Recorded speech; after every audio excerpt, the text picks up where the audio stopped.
إنما يخشى الله من عباده العلماء۔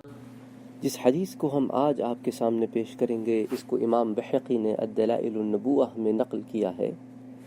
اسی طرح یہ حدیث فتح الباری میں کتاب المناقب میں بھی آتی ہے، اور اسے امام ترمذی نے بھی کتاب المناقب میں ذکر کیا ہے۔ صحابی بیان کرتے ہیں کہ ہم لوگ حضور کے ساتھ کھانا کھاتے تھے اور ہم کھانے کا تسبیح کرنا سن رہے ہوتے تھے۔ حضور کے پاس ایک برتن لایا گیا، اس میں تھوڑا سا پانی تھا اور باقی پانی آپ کی انگلیوں سے جوش مارنے لگا۔ حضور نے فرمایا، تم آ جاؤ، تم لوگ مبارک پانی کے پاس آ جاؤ، اور برکت آسمان سے آئی ہے، حتیٰ کہ ہم سب نے اس پانی سے وضو کر لیا۔